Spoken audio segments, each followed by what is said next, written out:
Debates, ética y salud, respeto por el paciente, avance de nuevas tecnologías. Educar, prevenir, informar, entretener. Eso proponemos a partir de este momento en Sala de Médicos, con el doctor Aníbal Granjat por FM Identidad.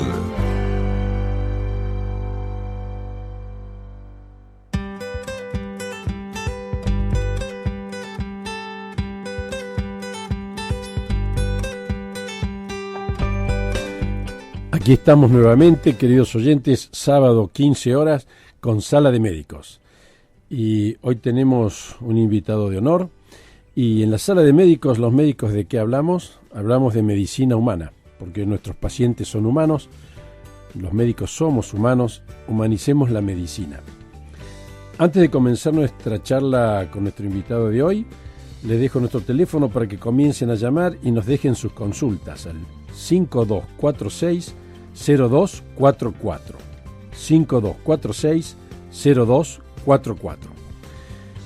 Nos va a acompañar esta tarde el doctor Roberto Ricardo Tarrab, gran oftalmólogo, gran amigo, y presentarlo al doctor nos llevaría un tiempo largo, así que vamos a ser cortitos. Vamos a decir que el doctor, por supuesto, es especialista en oftalmología, es miembro titular de la Sociedad Argentina de Oftalmología, es especialista en infectología y superficie ocular, es el jefe de servicio de oftalmología del Hospital General de Agudo Dr. José María Pena de la Ciudad de Buenos Aires y jefe de la sección de infectología del primer hospital privado de ojos de la Ciudad de Buenos Aires. A mí se me ocurren unas cuantas preguntas para hacerle, doctor Tarrab, pero vamos a comenzar con un tema que ha salido hace poquito en los diarios y que posiblemente sea de un interés para nuestros oyentes, que está muy de moda: el uso racional de la PC. ¿Qué pasa con la visión, con los ojos y el mal uso de la PC, doctor Tarrab? Bueno, antes de comenzar con el tema, yo quería agradecerle al doctor Granjat la deferencia de invitarme. Es un honor para mí estar aquí y es un verdadero gusto, y como bien dijo él, somos amigos de hace muchos años. Yo me remonto al año 2002, cuando este eximio neurocirujano operó a mi mujer. Yo le debo al doctor Granjat la vida de mi mujer, que gracias a Dios la tengo, y por supuesto estoy eternamente agradecido a él, y por eso con todo gusto acepté esta invitación. Él la operó y posteriormente la sometió a sesiones de ozonoterapia por un prolactinoma bastante avanzado, y gracias a Dios mi mujer hoy está conmigo. Así que yo le estoy muy agradecido y por eso acepté esta invitación. Así es cierto esto, Roberto. Así nos conocimos nosotros. Fíjate cómo son los caminos en la vida. Durante los 32 primeros años de mi carrera médica, yo me dediqué pura y exclusivamente a la cirugía. Conociendo la ozonoterapia, comencé a hacer tratamientos para evitar la cirugía de la hernia de disco. Bueno, ahí comencé a caminar este camino hace ya 12 años, y hoy fundamentalmente me dedico a evitar que los pacientes se operen innecesariamente. Como decimos siempre, vos y yo los dos somos cirujanos, la cirugía es un recurso terapéutico muy útil cuando es necesario. Es muy útil cuando es necesario, ¿sí? Sin duda.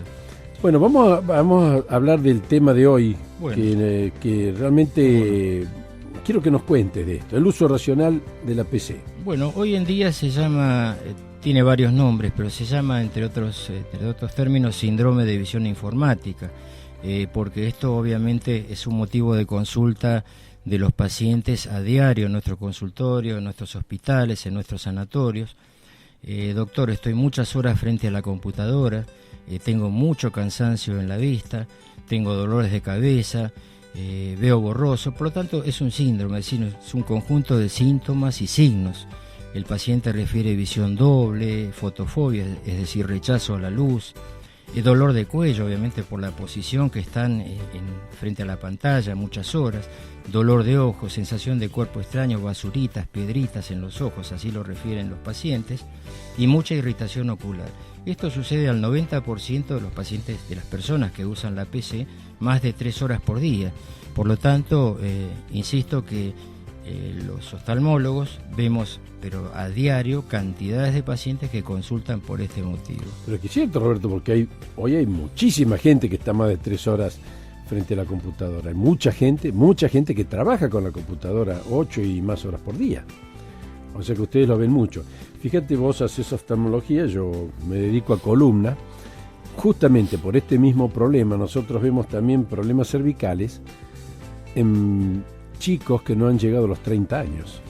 Nosotros vienen a vernos pacientes con dolor de cuello, le hacemos un examen, vemos que tienen el cuello con una limitación en el movimiento, que les duele, doloroso, lo tocamos y el cuello está duro, a la palpación, les haces unas radiografías y tienen una artrosis cervical incipiente. ¿Cómo es eso? Si no tiene 30 años, ¿cómo puede tener una artrosis cervical incipiente? ¿Sí? Si no tiene 30 años, ¿cómo puede tener problemas en los ojos? Eso es debido a la postura en la computación. ¿Y qué consejo le podemos dar desde el punto de vista oftalmológico a las personas para que no le pasen estas cosas? Bueno, el primer consejo que damos siempre es que el paciente sepa a dónde consultar.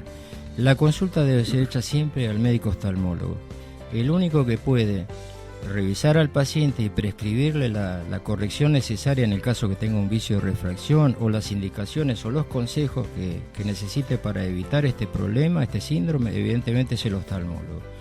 Si tiene que hacer una prescripción de anteojos, el oftalmólogo la va a hacer, corresponde que la haga, y el óptico técnico es el que va a ejecutar dicha receta. Uno de los consejos que le damos muchas veces a los pacientes es poner la pantalla a 60 centímetros de distancia y los ojos a la altura de la parte superior de la pantalla o monitor. Eso evitaría mucho los dolores de cuello, los dolores de cintura que bien mencionaba el doctor Granchat recién. Parpadear con frecuencia para evitar la sequedad ocular, porque está comprobado que el pestañeo en estas personas disminuye mucho, más de un 30% frente a la pantalla. Son pacientes que tienen la vista fija mucho tiempo en la pantalla y entonces se les secan mucho los ojos, por eso se quejan permanentemente de que tienen sensación de piedritas o cuerpo extraño. Se aconseja descansar 2 o 3 minutos por hora de trabajo visual, cerrando los ojos simplemente o mirando a lo lejos para cambiar un poco el foco de la mirada. También es importante a veces prescribir alguna lágrima artificial para lubricar los ojos, y el uso de la lámpara, que muchas veces nos preguntan los pacientes, doctor, ¿qué lámpara podemos usar para el trabajo que no nos afecte mucho? Aconsejamos lámparas que iluminen los objetos, no los ojos de la persona, del trabajador, sino los objetos, la pantalla en este caso, donde se enfoca la vista de esa persona, y que sean blancas o de colores claros, no transparentes, blancas o de colores claros, no transparentes.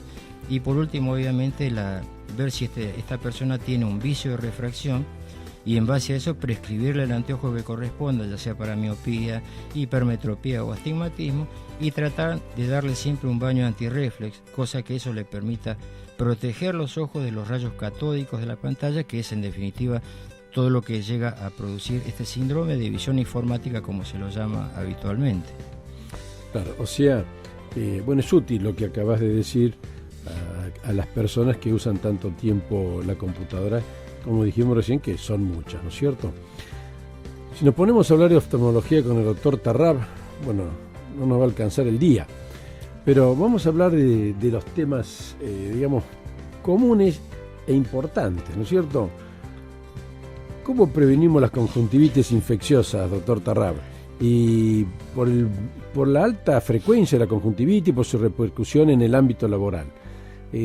Cuéntenos un poco de eso. ¿Qué pasa con la conjuntivitis? Desde hace unos cuantos años, aproximadamente 2003-2004, estamos teniendo unas epidemias permanentes, diría yo, ya casi es algo común de todos los días, una cantidad muy grande de pacientes con conjuntivitis adenoviral.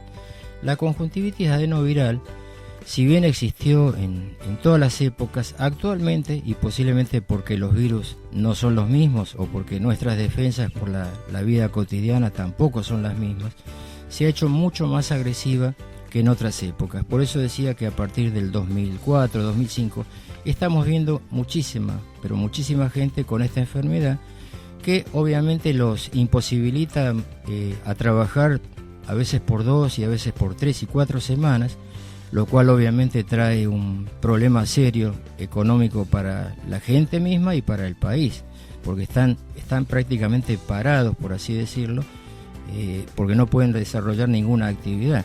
Y el otro inconveniente que tiene esta enfermedad son las secuelas. Las secuelas que deja esta enfermedad son a veces muy largas, son pacientes que quedan con disminución visual durante mucho tiempo, a los que cuesta sacarlos de eso y cuesta mucho trabajo y cuesta mucho gasto para esos pacientes y obviamente para las obras sociales a las que pertenecen. De manera que es una enfermedad social bastante seria, bastante importante y a la que le damos mucha trascendencia en cuanto a la parte higiénica. Es decir, le tratamos de, al margen de darle la medicación al paciente, aconsejarle que se lave bien las manos con agua y jabón y en lo posible, si queda alguna duda de ese lavado, que pase un poquito de alcohol en sus manos, porque la higiene es fundamental, no solo para este tipo de enfermedad infecciosa o infectocontagiosa, ya que lo es muy contagiosa, sino para cualquier otro tipo de enfermedad infecciosa. O sea, un buen lavado de manos es lo primero que recomendamos, más allá de la medicación, que por supuesto la tenemos que dar, y el seguimiento de estos pacientes, que también es fundamental, y no volver a la actividad laboral hasta que el paciente esté fuera de peligro en cuanto a él mismo y el contagio que pueda desarrollar a otras personas, por lo cual le recomendamos siempre que no le dé la mano a otra persona, no le dé beso a la familia por unos cuantos días para evitar justamente el contagio. Y así todo, doctor, parecerá mentira, pero muchas veces se contagian igual y se produce lo que se llama una enfermedad familiar. Esta es una verdadera enfermedad familiar. Eso sí que es más grave. Mucho más grave. O sea, un consejo simple y muy útil: no tocarnos los ojos con las manos sucias. Sin duda, es muy importante. O sea, con una medida tan simple podemos prevenir una situación tan desagradable, ¿no? Muchísimo. Eso, digamos, en cuanto a las conjuntivitis infecciosas. Y yo sé que ahora viene un congreso muy importante de oftalmología. Me contó una pajarita esto, que a usted le toca hablar de un tema de conjuntivitis crónica, que ha sido distinguido con la dirección de un curso, de un tema de conjuntivitis crónica, que viene gente de Estados Unidos hablando del tema. Cuéntenos un poco cómo es todo esto, doctor. Este es un tema realmente muy interesante, es apasionante porque se trata de las enfermedades mucosinequiantes, como por ejemplo el pemfigoide ocular cicatrizal. Lamentablemente hay mucha gente que tiene esta enfermedad y el pemfigoide hoy en día, si bien anteriormente era la enfermedad de los viejos, entre comillas, porque lo teníamos después de los 50 años, hoy en día vemos personas con 40 y menos edad también que tienen esta patología. Es una patología en la cual el ojo lentamente se va invadiendo de fibrosis, de tejido fibroso, de una lámina o membrana, por decirlo de alguna manera más simple, y se puede ir obstruyendo seriamente el globo ocular y por lo tanto puede traer pérdida de la visión hasta llegar a la ceguera. Digo que tenemos muchos pacientes con este problema que inclusive no lo saben y en los cuales el diagnóstico, más allá de la sospecha clínica, tiene que ser hecho sí o sí por un estudio anatomopatológico, de manera que la biopsia en estos casos es fundamental. Nosotros recomendamos a los pacientes, cuando hay una mínima duda, que se hagan la biopsia, más allá del miedo que eso les pueda generar, que no tiene ninguna consecuencia, es una técnica muy sencilla, no dolorosa, y siempre recomendamos, ante la menor sospecha, en personas ya sean mayores o con antecedentes, personas jóvenes que tengan antecedentes de pemfigoide, que se hagan una biopsia. Esta enfermedad hay que tenerla muy en cuenta y cada vez se está conociendo más, a pesar de que existe desde hace muchísimos años. ¿Y tiene alguna causa conocida que la determine? ¿Se sabe por qué la produce o no se sabe todavía del todo? Es una de las tantas enfermedades autoinmunes, doctor Granchat, así como es la artritis reumatoidea, como es el lupus, como es la esclerodermia, la granulomatosis de Wegener y un montón de enfermedades que se llaman autoinmunes, es decir, el organismo produce anticuerpos contra sí mismo y en este caso lo hace contra su propio ojo. Obviamente intervienen mucho los linfocitos T, los linfocitos B, es decir, hay un mecanismo inmunológico muy grande que por supuesto todavía está en estudio y evidentemente también hay una carga genética, por cuanto los hijos de esas personas tienen más posibilidades de desarrollar esta enfermedad y por lo tanto son los que más cuidado y más controles oftalmológicos deben tener. Ya lo creo, porque esto es grave. Si a personas jóvenes les pasa esto, digamos, en pocos años pues llegan a perder la visión completamente. ¿Afecta un ojo? ¿Afecta a los dos? ¿Cómo es esto, doctor? Es una enfermedad bilateral, pero no es simétrica. Por lo tanto, siempre un ojo es más primeramente afectado que el otro. Dejado a su libre albedrío, la mayoría de los casos desarrolla ceguera. Ahora, gracias a los medicamentos tópicos y sistémicos, me refiero a terapia inmunosupresora y biológica, muchos de estos pacientes llegan a avanzada edad conservando gran parte de su visión. Por eso es que el diagnóstico precoz a través de la anatomía patológica, o sea, de la biopsia de la conjuntiva, es fundamental. Claro. Y eso puede hacer la diferencia entre que sigamos viendo o nos quedemos ciegos. Obviamente. Obviamente, doctor. Es el día y la noche. Sí, tal cual. Y doctor, hay otra enfermedad que también lo vemos en los ojos. A mí me ha tocado verlo en las guardias, a pesar de hacer neurocirugía, lo veíamos en las guardias generales.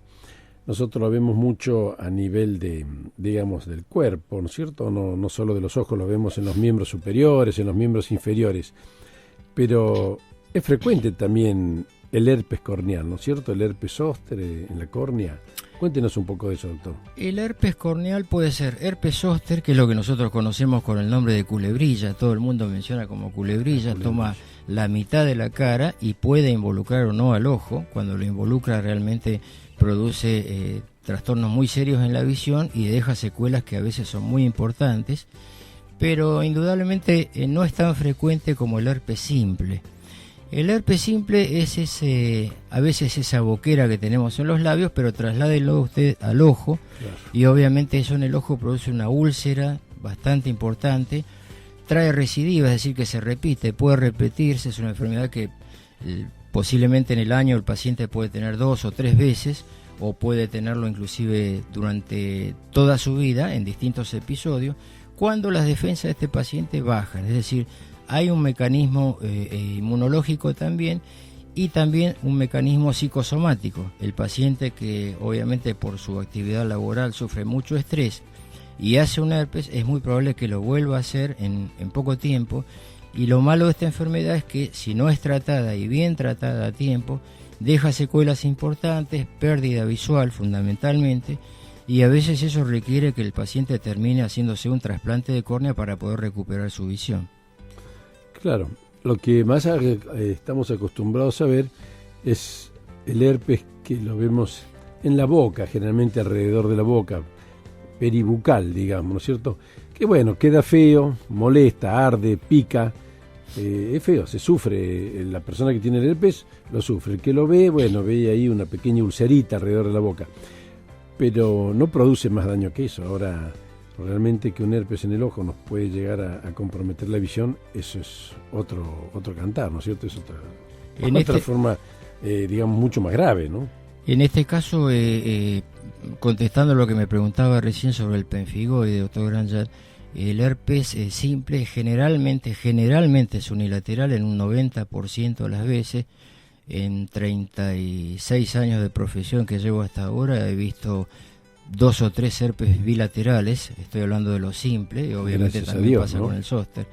Pero bueno, las consecuencias son nefastas y disponemos de pocos medicamentos en la actualidad para tratarlo a nivel tópico, ya que los laboratorios por algún motivo, posiblemente económico, no han sacado a la venta más de 2 o 3 productos, que son los que contamos en este momento. Claro.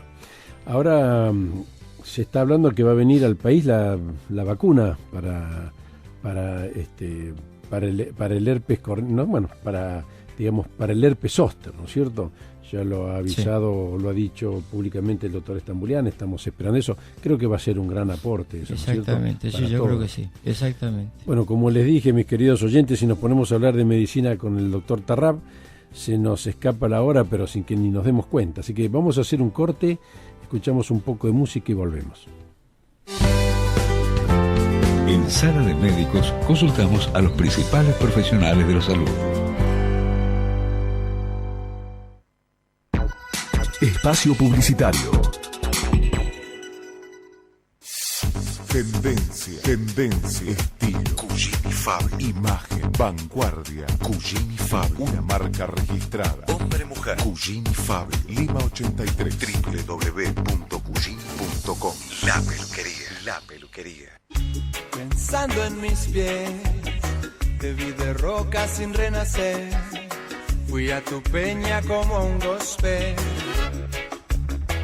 Una nueva fortaleza se alza en Tilcara, a los pies del Río Grande. Más allá la magia del Pucará. Posada Tampumayo, las estrellas más cerca tuyo. www.tamayo.com.ar. Un lugar muy cerca del cielo. Tilcara te espera más cerca del cielo. Tilcara te espera más cerca del cielo.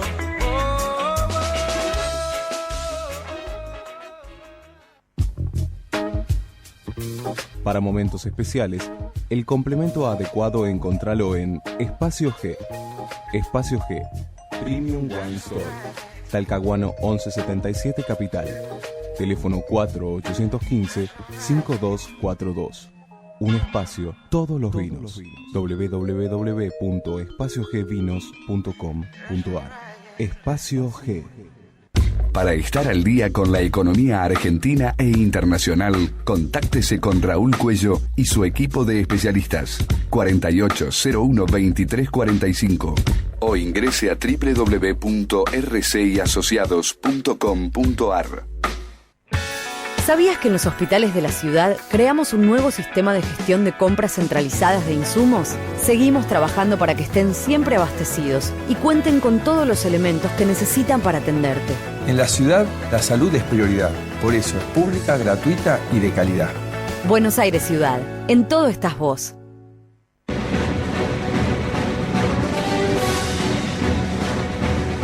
Abogados, el 29 de abril es la hora que defendamos todo lo que conseguimos para nuestra profesión desde nuestro recuperado colegio público.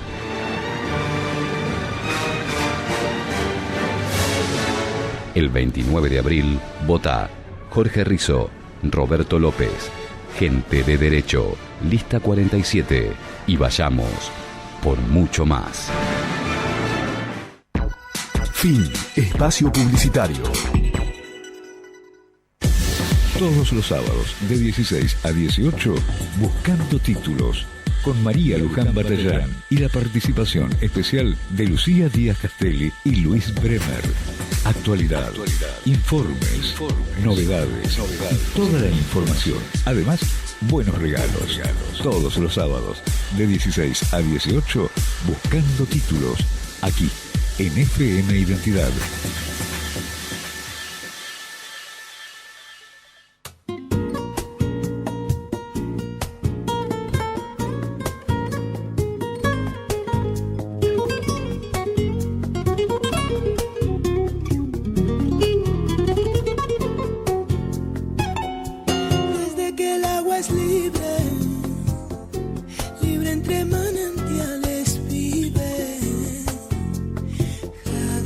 Han llorado y yo no comprendo cómo en tus ojos, niña, solo hay desierto. Hermosa era la tarde cuando entre los olivos nadie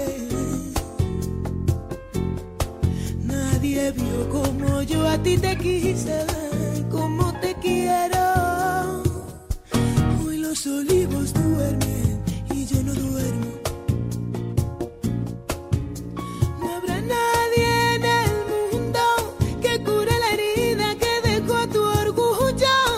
Yo no comprendo que tú me lastimes con todo y el amor que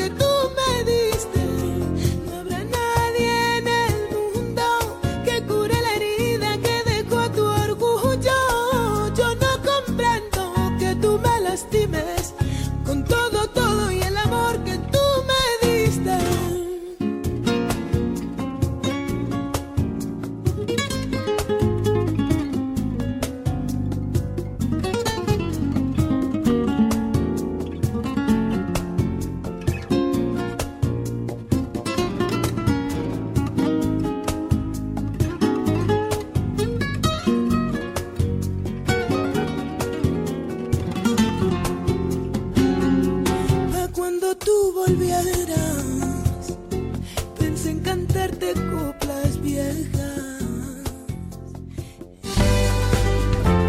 En Sala de Médicos consultamos a los principales profesionales de la salud.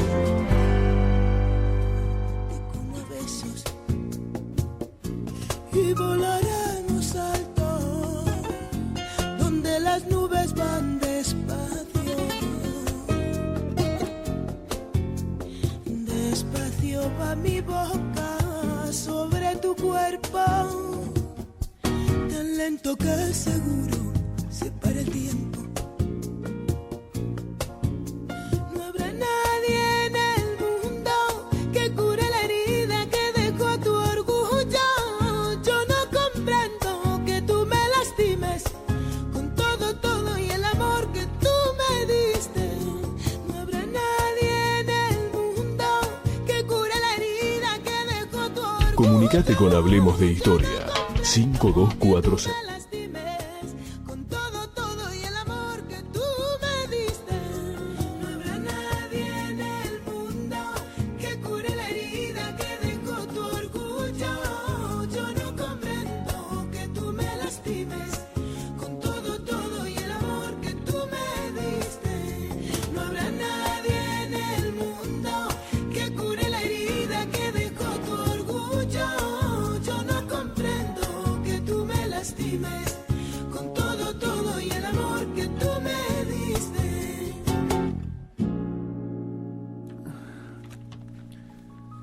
Estamos nuevamente en Sala de Médicos con el doctor Tarrab, es el invitado de hoy.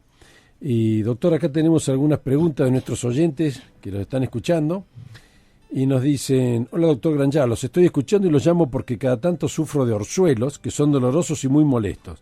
¿Por qué los sufro tan seguido?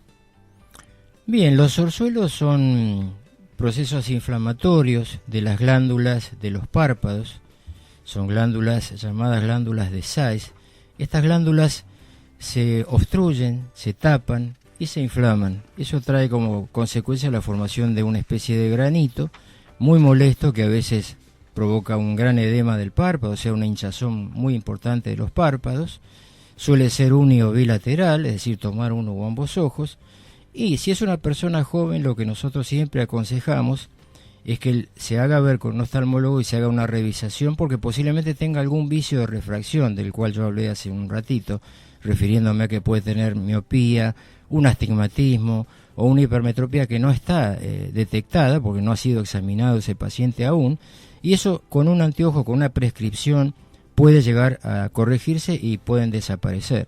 Por otro lado, puede haber predisposición también, pueden ser pacientes que están en lugares de no mucha higiene, que era lo que hablábamos hace un ratito también respecto a las conjuntivitis virales, y por lo tanto esos lugares donde hay poca higiene también predisponen a que uno sin querer con la mano se toque los ojitos y se provoque ese tipo de manifestación. Por supuesto son muy frecuentes. Muy buena la pregunta y espero haberla podido contestar. Sí, son frecuentes y molestos. Exactamente, y dolorosos. Tenemos otras preguntas para usted, doctor. Mariano de Congreso nos dice: hola doctores, quiero aprovechar la visita del doctor Tarrab y consultarle, porque a veces me llora el ojo derecho constantemente, pero no siento nada, ni ardor ni picazón. Mariano, no sé cuál es su edad, pero si es una persona mayor, tenemos que descartar que haya una obstrucción de la vía lagrimal, es decir, hacer un estudio para descartar esa posibilidad. Si es una persona joven, es mucho menos frecuente que sea un problema lagrimal, puede ser un proceso alérgico. En este caso, muchas veces lo es unilateral, ya que como todos los procesos bilaterales siempre predomina en un ojo. Claro. Ana de Flores nos pregunta: hola, uso lentes de contacto desde hace muchos años, pero estoy notando que a veces se me irritan los ojos. ¿Tiene relación? Ana, cuando yo era un médico muy joven, recomendaba a todo el mundo lentes de contacto, por una cuestión estética, obviamente, pero ahora que estoy un poco más grande, digamos, por no decir viejo, que queda feo. Con mayor experiencia, doctor. Con mayor Eso experiencia, queda más lindo, queda más elegante. Queda más elegante, es así cierto. no nos descubrimos. Es cierto, doctor, así no nos quemamos. Lo que yo recomiendo hoy, Ana, es más anteojos que lente de contacto, y en el caso lente de contacto sí, usarlo, pero no todo el día como lo usa la mayoría de ustedes, las mujeres, por una cuestión estética y sobre todo, ni hablar de los que tienen color, de las lentes cosméticas, para tener los ojos verdes o color miel, porque se lo dejan puesto las 14 o 15 horas que están de pie o 16 horas, y eso a largo plazo trae irritación. La gente se confía mucho y viene al consultorio y me dice: doctor, si yo en 30 años no tuve ningún problema con estas lentes, ¿cómo puede ser que ahora lo tenga?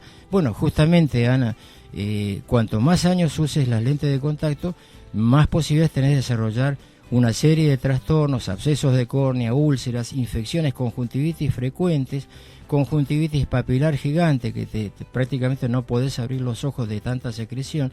No quiero asustarte, Ana, pero te recomiendo que uses anteojos, o si podés operarte, que te operes. Claro, 30 años de lente de contacto es uso y abuso, y 30 años y una hora puede ser un abismo de diferencia, ¿no es cierto? Y todo el mundo pregunta, ¿cuántas horas lo puedo usar? ¿Puedo usarlas 20 horas por día? No, Ana, claro. 8 horas sería bárbaro, y así no creo que tengas tantos inconvenientes. Claro. Así que, chicas, olvídense un poquito o disminuyan un poco la coquetería y cuídense en los ojos. Eso es lo que nos recomienda el doctor Tarrap. María Inés de Belgrano nos pregunta: doctor Ranjat, quiero saber si el doctor Tarrap puede dar algún teléfono para hacer consultas. Gracias.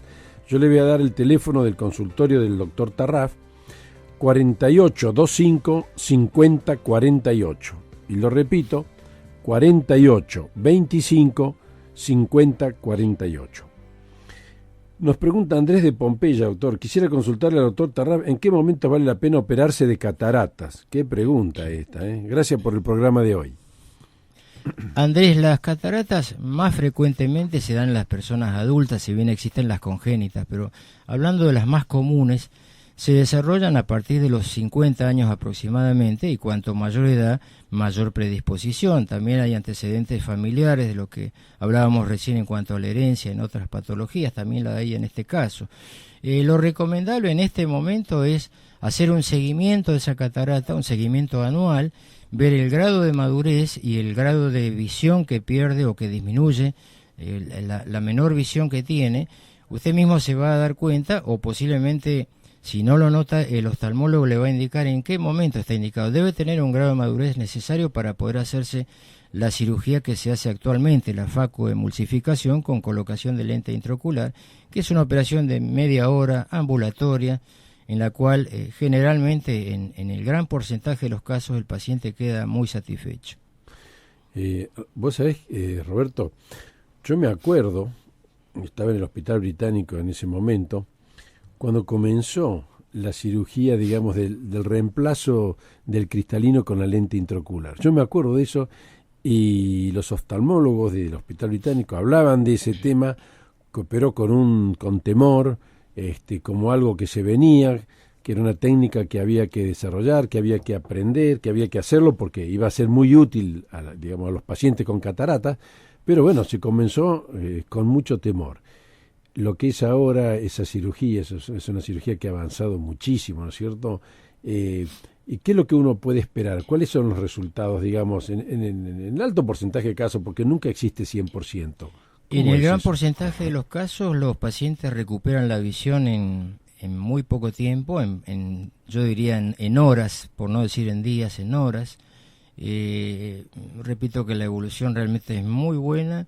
Hoy en día se opera a todo el mundo con lente intraocular, inclusive se está desarrollando también la técnica con láser, es decir, la oftalmología, y no porque sea oftalmólogo, comparándola con las otras especialidades que, por supuesto, como médicos que somos primero, antes de llegar a la especialidad, siempre nos interesan las otras especialidades, y vemos que es una de las que más ha desarrollado, no solo en tecnología, sino también en métodos de diagnóstico, de tratamientos. Realmente es espectacular la evolución que ha tenido en los últimos 20 o 25 años la especialidad.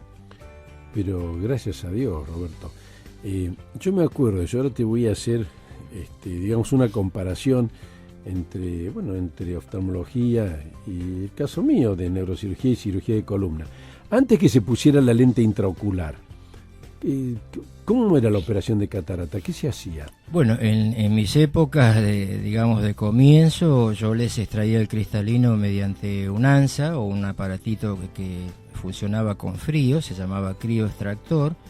Abría el globo ocular, extraía el cristalino, cerraba el globo ocular con sutura, obviamente, cosa que ahora tampoco se necesita, y como no existían las lentes intraoculares, le ponía una lente de contacto y el paciente podía llegar a ver, podía tener una muy buena visión, si bien no es lo que puede ver ahora. O sea, obviamente en la década anterior al 80 y hasta el 85 aproximadamente, en que empezó a desarrollarse esta técnica, nosotros hacíamos esa cirugía y por supuesto era mucho más trabajosa y no nos llevaba media hora como nos lleva ahora, y el paciente tenía que ser internado, tenía que estar en reposo por un peligro de que se tuviera una pérdida de vítreo, que es un líquido que está dentro del ojo, un gel que está dentro del globo ocular, que se perdía con mucha facilidad. Había muchas complicaciones, infecciones y demás, cosa que gracias a Dios y a los genios que obviamente nos precedieron en cuanto al desarrollo de esta técnica, hoy en día no se produce, es muy rara. Una pérdida del vitrio podría llevarnos, digamos, funcionalmente a perder ese ojo, ¿no es cierto? Totalmente, el perder la visión hasta el extremo de última, de tener que eviscerar el globo ocular, es decir, abrirlo y vaciarlo por las mismas complicaciones infecciosas que traía esa misma pérdida de vitrio. O sea que eran cirugías mucho mayores a lo que se hace hoy. Los resultados, si bien vos nos dijiste que eran buenos, no eran los resultados de hoy, y los riesgos eran mucho mayores. ¿Es así o no es así? Efectivamente, doctor. Bueno, yo te voy a hacer un pequeño paréntesis, y te pido disculpas. Vamos a hablar 2 minutitos de lo que es la neurocirugía. Yo, en mis primeros 32 años de neurocirujano, operaba siempre los pacientes con hernia de disco, porque eso es lo que a mí me habían enseñado. A partir de que conocí la ozonoterapia, no operé más pacientes de hernia de disco. Fíjate lo que estábamos charlando cuando estábamos tomando el café antes de venir para acá, para la radio, ¿no es cierto? Eso le llaman a veces medicina alternativa, medicina así, medicina allá. Para no ponerle ningún epíteto, ningún sobrenombre que pueda prestarse a distintos tipos de malos entendidos, lo que digo siempre, que eso no es nada más que el avance de la medicina. La medicina es una sola, no hay 2 medicinas. Tal cual. Los recursos terapéuticos, gracias a Dios, y a los médicos que hacen algún esfuerzo también, van avanzando.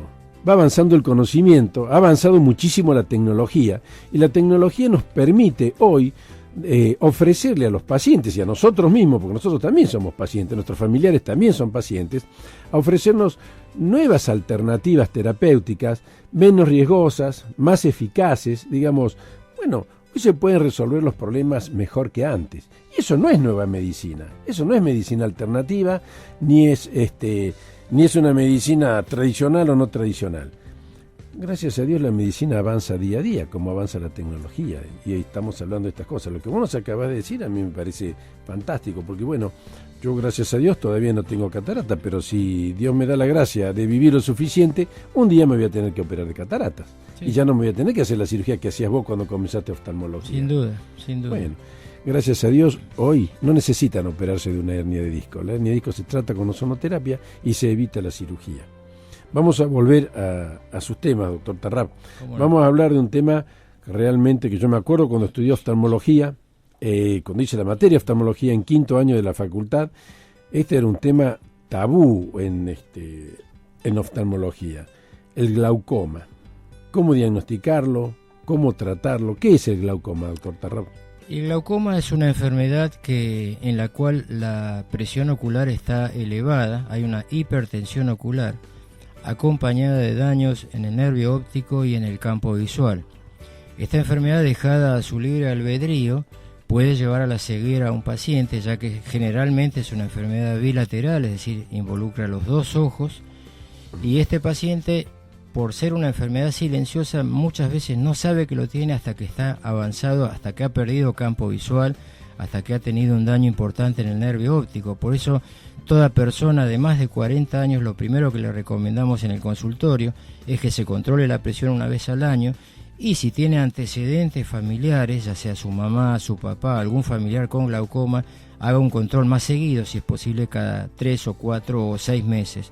Es una enfermedad que afecta a aproximadamente el 20% de la población mundial, y las consecuencias, como dije recién, de no ser tratada y debidamente tratada son nefastas. Afortunadamente existe métodos de diagnóstico como son el fondo de ojo, un simple fondo de ojo, un simple campo visual computarizado, pueden llegar a permitir un diagnóstico precoz de esta enfermedad, y precisamente el Consejo Argentino de Oftalmología es el que organiza todos los años en los hospitales, el nuestro es uno de ellos por supuesto, en el mes de marzo, una campaña que es de un día para detectar esta enfermedad, obviamente gratuita como en todos los hospitales públicos.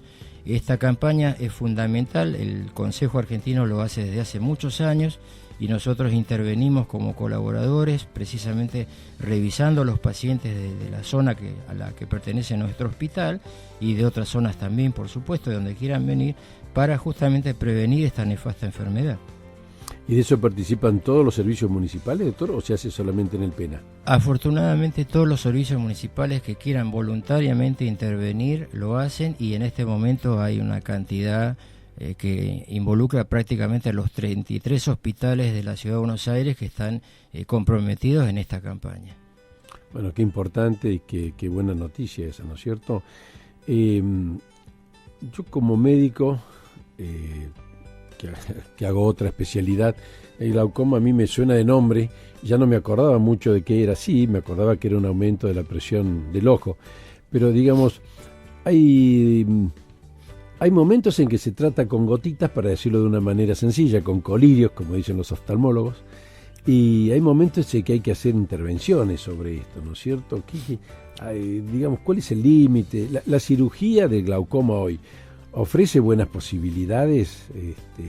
Yo me acuerdo cuando estudiábamos medicina, el tema del glaucoma era un pronóstico malo, porque aún las cirugías que se conocían en ese momento no daban buenos resultados.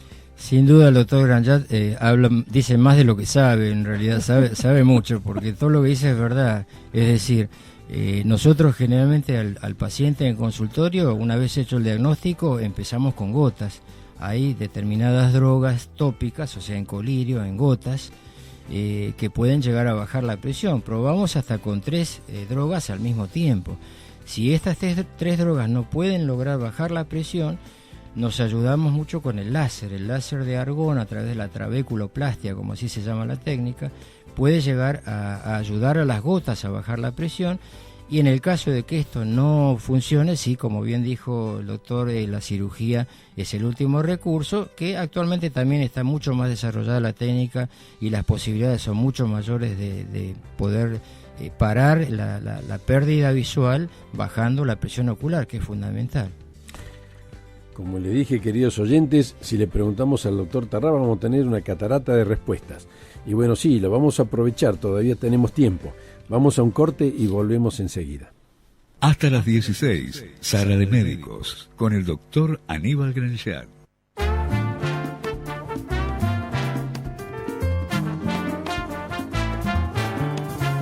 No se reía de sí misma, ni le gustaba echar de menos. Vivía atada a la nostalgia, sin causa.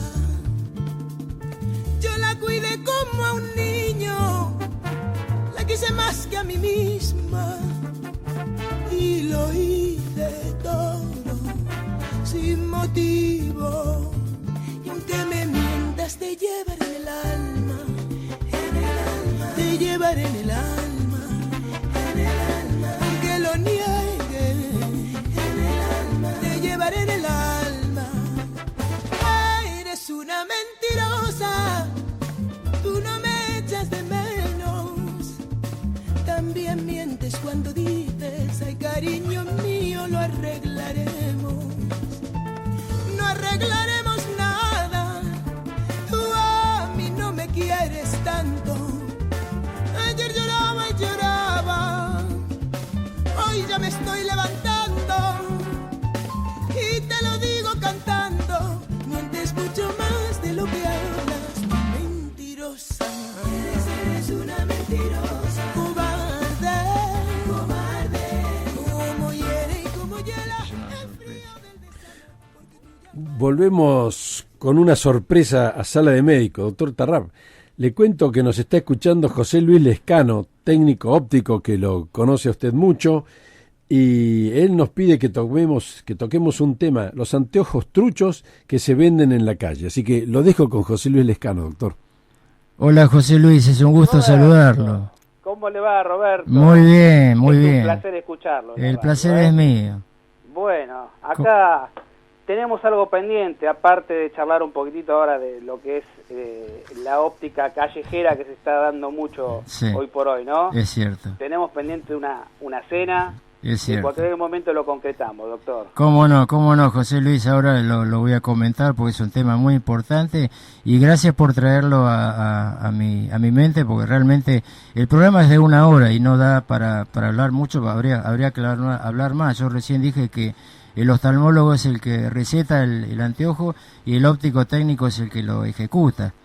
Y por otro lado, estos anteojos truchos, que realmente así les llamamos nosotros en nuestro consultorio, son muy dañinos para la vista por muchos motivos.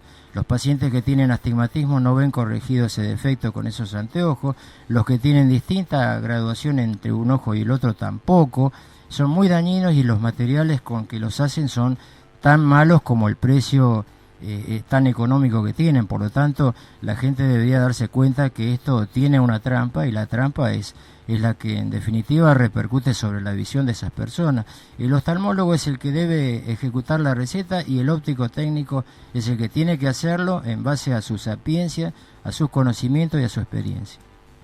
Bueno, realmente es tal cual como usted lo dice, y la realidad es que ojalá haya muchos Robertos Tarrap que alerten de todo este drama que después con el tiempo va a repercutir en la visión de la gente, ¿no es cierto? Gracias José Luis, y usted sabe que es mutuo. Bueno, Roberto, un abrazo. Le mando un abrazo grande y saludo a la familia. Gracias, igualmente José Luis, gracias por llamar, un abrazo. No, por favor, Roberto, gracias. Un abrazo. Chao. Ahora, esto es un tema grave, realmente es un tema grave, porque en realidad no se debiera permitir la venta libre de estos anteojos en la calle, porque por lo que usted nos acaba de explicar, esto es dañino.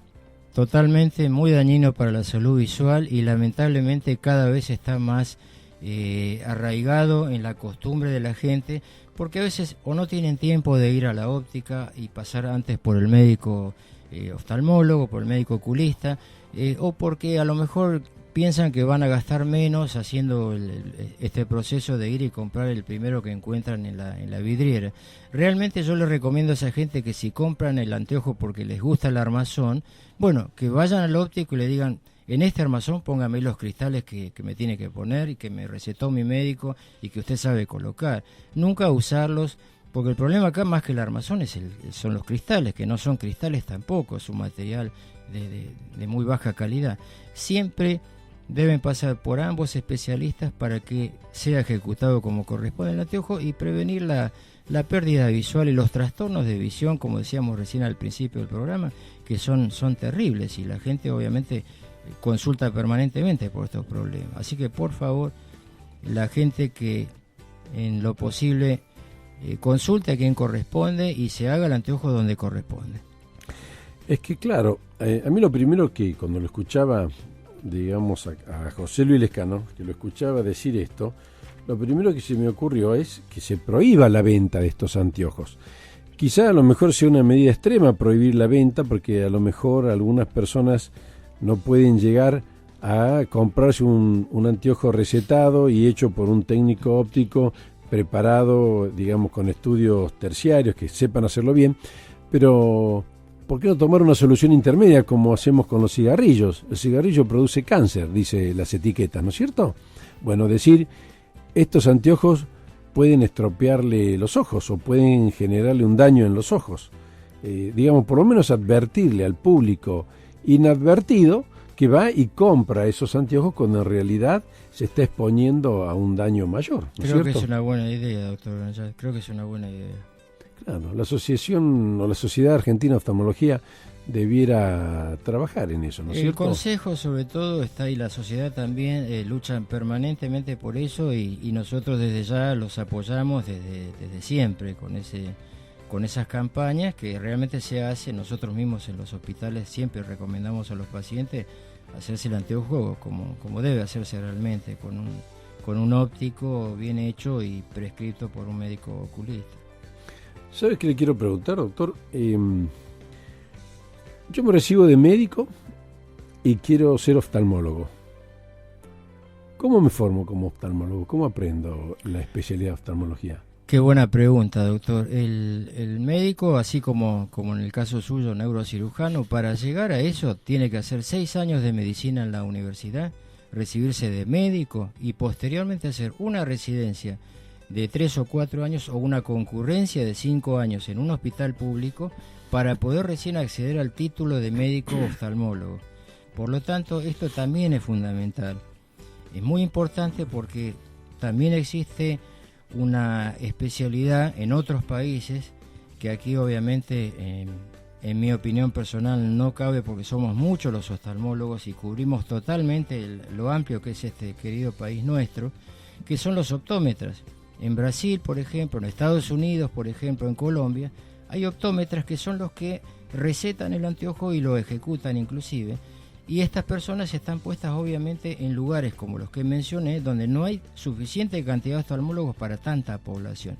En nuestro país, y esto es lo que estamos luchando tanto el Consejo como la Sociedad Argentina de Oftalmología, es para que dentro de la medida de lo posible el oftalmólogo sea, por tantos años de estudio y de trayectoria, el que ejecute la receta del anteojo y el óptico técnico sea el que realice el anteojo como corresponde. En otros países posiblemente, insisto, al haber mucho menor cantidad de oftalmólogos, estaría justificado esta especialidad. Pero bueno, es un tema que lo está tratando el Consejo y por supuesto también la Sociedad Argentina de Oftalmología a la cual pertenezco. Claro, ¿sabe por qué le pregunto esto? Hace muy poquito, la semana pasada, tuve el gusto de asistir en la Academia Nacional de Medicina a la asunción del nuevo presidente de la Academia Nacional de Medicina, a quien lo comprometí para que venga a la radio y nos cuente de una institución tan prestigiosa como es la Academia Nacional de Medicina. Y fue emocionante el acto. Y en su discurso de asunción tocó 3 temas, y uno de los temas que tocó fue la educación médica de posgrado, y habló de las residencias médicas.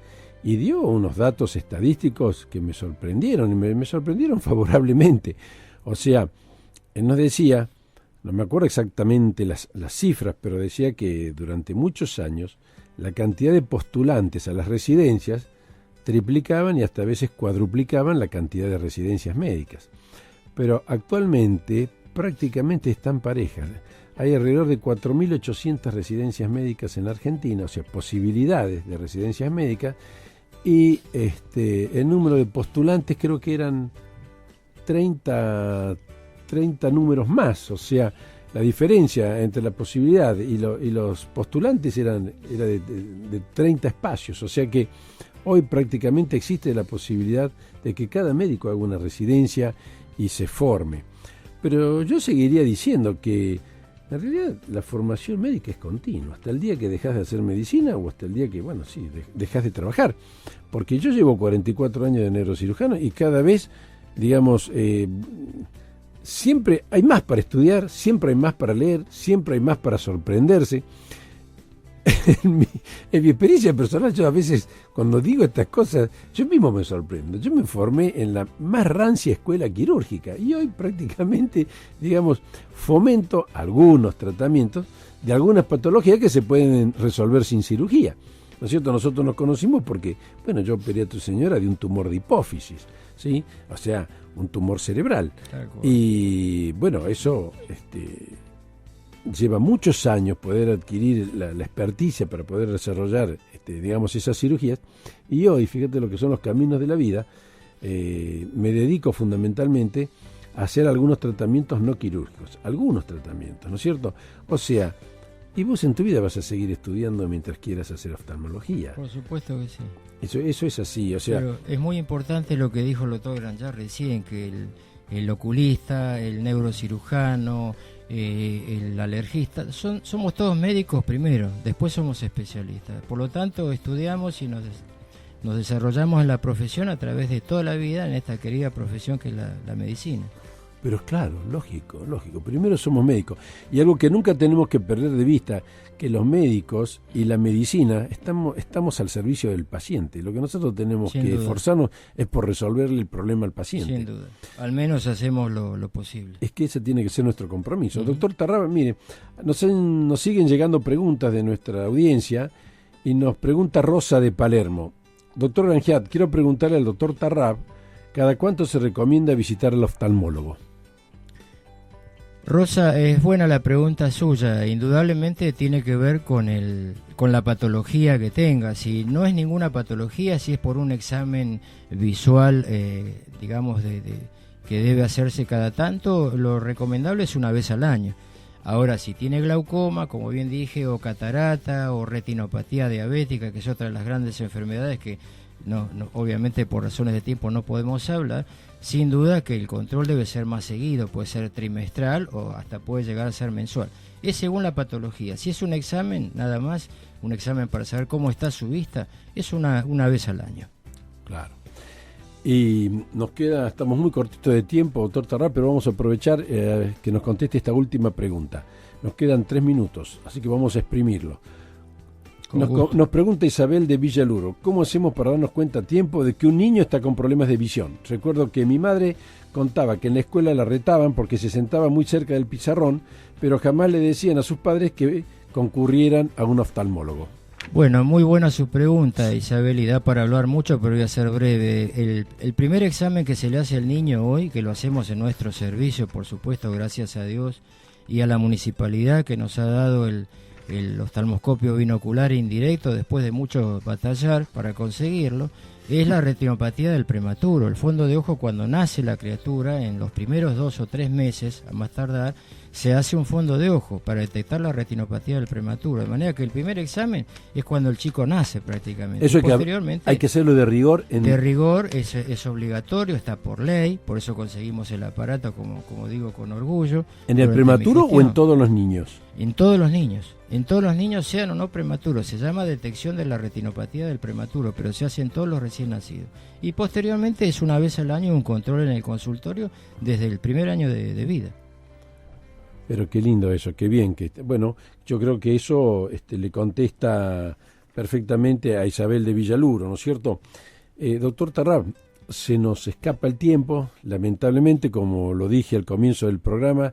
Si hablamos de medicina con usted, no nos alcanza la hora, ni mucho más tiempo tampoco. Ni el año. Pero, dada el interés que hay, tenemos acá unas cuantas preguntas más sin responder, lo vamos a invitar, doctor, a que vuelva de nuevo a la radio, vamos a hacer una sala de médico un poquito más grande, junto con una diabetóloga, porque tenemos, digamos, una gran enfermedad muy frecuente, muy común, que es la diabetes.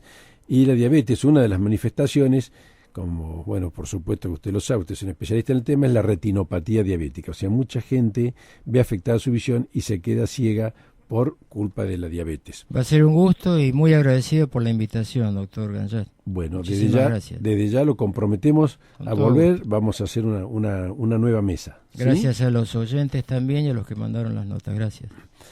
Bueno, se nos ha escapado más que volando esta hora de entrevista con el doctor Tarrab. Ha sido un gusto tenerlo con nosotros, doctor. Y nuevamente nos despedimos de nuestros oyentes a las 16 horas del sábado con Sala de Médicos. Hasta el próximo sábado.